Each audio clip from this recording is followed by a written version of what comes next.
You want to support Roland Martin Unfiltered? Be sure to join our Bring the Funk fan club. Every dollar that you give to us supports our daily digital show. There's only one daily digital show out here that keeps it black and keep it real. It's Roland Martin Unfiltered. By going to RolandMartinUnfiltered.com, you can make this possible. Folks, the Baltimore Sun editorial board has stepped up with their support for the HBCU coalition fighting against the state of Maryland and Governor Larry Hogan. A coalition advocating for Maryland's 4 historically black public universities has had a 13-year-old lawsuit with the state claiming that the state's university system long fostered segregation by allowing well-funded academic programs at traditionally white universities to undermine similar ones at Maryland HBCUs. Of course, this coalition sent a letter to elected officials offering to settle its 13-year-old lawsuit against the state for $577 million.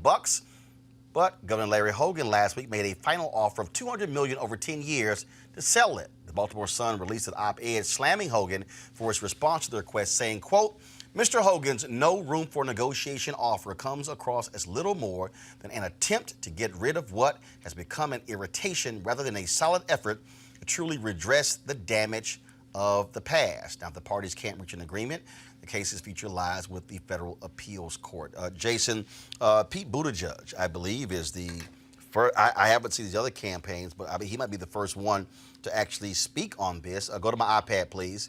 This was a tweet that Pete for America sent out. HBCUs are responsible for 80% of black judges and 25% of STEM degrees. It's time we gave them the funding that they deserve. Wow, you know, I think that was a good move by Pete Buttigieg, who has struggled with African-American audiences for a while. You know, he's made some missteps. I do, you know, I hear the other panelists, but I honestly think that he is sincere. He just makes a lot of mistakes. And it's interesting that his campaign to begin was all white, even though he is in a city, he's mayor of a city that's 25% black. But, you know, I think he sincerely does want to change things. He's trying to get in on this issue, and it's not, you know, it's not really, I don't think it's going to work very well. But here's a piece, though. First of all, forget what his intent is. Kelly, what needs to happen is you need to have these candidates who are speaking on these issues because, look, Democrats control the legislature, all right? Democrats could have done something about this and actually passed a bill. And so the pressure should be on Hogan as well as Democrats.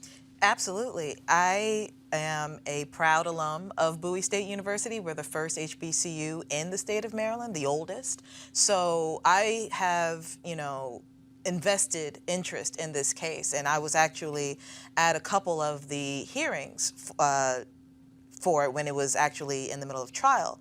I will say that the $577 million that was, you know, put on the table as an offer, it's still very low in terms of equity, like I was describing earlier in this show. I believe the original amount was $1 billion because studies show that was actually the amount that would possibly be needed to even remotely put things in balance. And then for his counteroffer to be $200 million as well, not only $200 million, but on top of that, his justification for it was, you know, all the money that has been poured into these HBCUs already. Again, this is the equality bit that I was talking about. Just because you're pouring this amount of money into schools that are already disenfranchised, that were already underfunded, that doesn't do anything. They're breaking even each and every time. So you're absolutely right. Democrats should have done this, you know, years ago when this case first came into light. And what was it, 13 years ago. First of all, it dates back 30 years. Yeah, 30 years. The case, of course, it was filed 13 years ago, and they won. Right. They won, and they've been back and forth the last 4 years through this whole back and forth with Governor Hogan and the Maryland legislature. Erica. Yeah, and I was listening to the interview that you did with Kristen Clark on the Tom Joyner Morning Show. That's how I first kind of got the progress on it. And what was interesting to me, especially about this, is that the governor didn't even think it was worth his time to really engage properly with the coalition that had brought this together, that he sent back a response through his attorney for the $200 million. So a couple of things that says to us, again, talking about voter registration in local elections, you have to be careful to whom you give power to.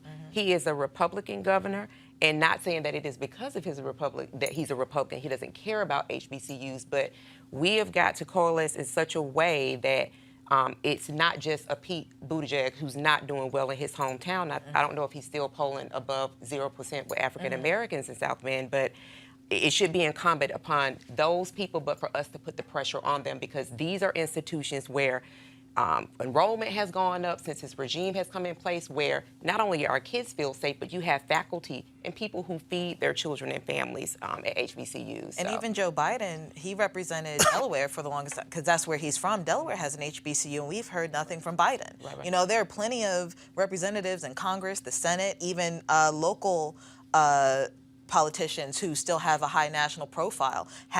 There's over 100 HBCUs in this country, and we're only hearing from a candidate who doesn't have an HBCU in his state. That's insulting and troubling. So, you know, step it up, Democrats. Robert, I'm still trying to understand why I've not seen a mass mobilization in Maryland. And I would hope that the NAACP and other civil rights groups are planning to do this, because I think you have to have external pressure. Guys, put the phone number back up on the screen. We're going to put the phone number up of the governor to show you, because I want all of you to call. All of our folks who are watching this show right now should be calling the number to Governor Larry Hogan, letting them know point blank that you support the full funding of HBCUs. And Robert, public pressure matters. Absolutely. Remember, the public is that third rail. When you have two parties that are stagnated, the public is the one group that can get things moving. And this has to be a priority and a primary issue within the state. It's always wonderful to see politicians who show up for the photo op. They like to cut a ribbon at a community center. They like to hug a baby at a parade. But when it comes to putting where the rubber meets the road, to putting their dollars and cents where their mouth is, as we said previously, it's been under both Republican and Democratic administrations that this has not gotten done. So we have to hold these people's feet to the fire, or else we will end up being the ones left holding the bag. All right, folks, back to our Roland Martin Unfiltered video in just 1 moment. All right, folks, you heard me talk a lot about marijuanastock.org. Why? Because I want to keep you informed of investment opportunities that make sense. We've all watched the growth of the cannabis industry. A recent report by New Frontier Data estimates the global cannabis market at more than $340 billion. We know that marijuana legalization is sweeping the country state by state. We also know that marijuana has a good cousin, the hemp plant, with a much higher concentration of CBD. That means hemp gives you all the medical benefits of marijuana without getting you high. Until recently, hemp farming was practically illegal in the U.S. and heavily regulated by the DEA. That all changed with the 2018 Farm Bill, making it legal to grow hemp. Our friends at 420 Real Estate have come in with their business model, which is real simple. They buy land that supports hemp CBD grow operations and lease it to high-paying tenants. That's right, they are hemp CBD landlords, and you can get in on the action. What 420 Real Estate has done is allowed this special offer for the Roland Martin Unfiltered family. That is, you can invest a minimum of $200. Before it was supposed to be $500, but they're allowing you to do it for $200. You can do for $200 up to $10,000. Again, there's a $340 billion industry that is still growing. You can participate with as little as $200. To invest, go to marijuanastock.org. That's marijuanastock.org to get in the game and get in the game now. Now back to your Roland Martin Unfiltered video.